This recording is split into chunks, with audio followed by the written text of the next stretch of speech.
नमस्कार. आज आपण करणार आहे ज्वारीच्या पिठापासून पौष्टिक असा केक आणि फक्त 5 मिनिटामध्ये तयार होतं. आप्पे पॅनमध्ये करणार आहे या पद्धतीने जर एकदा केक केला तर मुलं हमेशाच मागतील.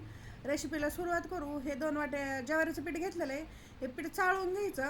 ज्या वाटीनं पीठ घेतलं त्याच वाटीनं पाऊण वाटी पिठी साखर घेतलेली. पिठी साखरच्या ऐवजी तुम्ही गुळ पावडर वापरलं तरी चालतंय.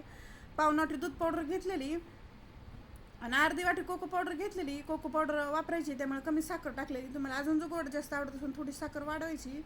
छोटा अर्धा चमचा बेकिंग सोडा, छोटा अर्धा चमचा खायचा सोडा वापरायचा आणि त्यामध्ये छोटा चमचा व्हॅनिला एसेन्स टाकायचं आणि 3 चमचे तूप टाकणार आहे.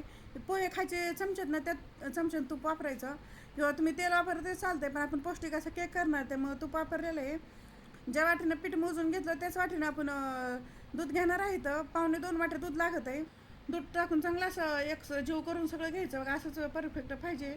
आणि ह्याच वाटीनं आपण 1.25 वाट्या दूध घेतलेलं आहे, म्हणजे आपण मेजरमेंटसाठी वाटी घेतलेली आहे. दूध गरम करून मग थंड करायचं आणि मग वापरायचं. गरम दूध वापरायचं नाही आहे. हे चांगलं बघा सगळं मिक्स करून झालं आणि मिक्स करून झालं की लगेच केक घेणार आहे. हे जास्त ठेवायची काही गरज नाही. आप्पे पॅन घेतलेलं आहे, त्यामध्ये असं तूप लावून घ्यायचं चांगलं ब्रशनी. सगळ्याला तूप लावून घेतलं की त्यामध्ये हे बॅटर टाकून घेणार आहे. अर्धच टाकायचं आहे, पूर्णपणे असं भरायचं नाही, कारण असं भरपूर असं फुगत आहे. आणि ते टाकून घेतलं की बारीक गॅस करायचं आणि बारीक गॅसवरती 4 मिनटासाठी ठेवायचं. 4 मिनटानंतर बघा चांगलं असं केक फुगलेला आहे. आता वरच्या बाजूकून मी थोडं त्याला तूप लावून घ्यायचं, म्हणजे दुसऱ्या बाजूकून पण चांगले शेकतं. हे पलटी करून घ्यायचं. खालच्या बाजून किती छान असं कलर आलेला आहे आणि चांगले शेकलेले येतं. आता इकडल्या बाजूकून बी 3 ते 4 मिनटासाठी शिकून घ्यायचे, पण झाकण ठेवायचं नाही. पहिल्याच टायमाला झाकण ठेवायचं, दुसऱ्या टायमाला झाकण ठेवलं तर केक मऊ होतं आहे, त्यामुळे ठेवायचं नाही. दोन्ही बाजूकून चांगला असं केक शेकून झालेला आहे बघा. साईडचा पण शेकलेला आहे, मधले पण सगळे केक शेकून झालेत. आता सगळे केक काढून घेऊ.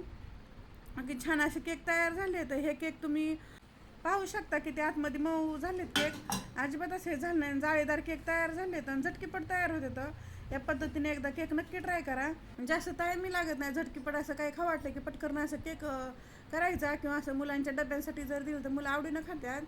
हे चॉकलेट सॉससोबत खायचं किंवा असं खाल्लं तरी चवीला खूप छान असं लागत आहे. 2 ते 3 दिवस असं फ्रीजच्या बाहेर राहतं आहे आणि फ्रीजमध्ये ठेवलं तर 8 दिवस राहतं आहे. हवाबंद डब्यामध्ये फ्रीजमध्ये ठेवायचं थंड झाल्यावर आणि चवीला एकदम भन्नाट असं होतं. एकदा जर असं केक केलं तर मुलं हमेशाच असं करून मागतील. या माझी रेसिपी कशी वाटली कमेंटमध्ये नक्की सांगा. लाईक करा, शेअर करा आणि चॅनल जर नवीन सबस्क्राईब करा आणि बेल आयकॉन दाबायला विसरू नका.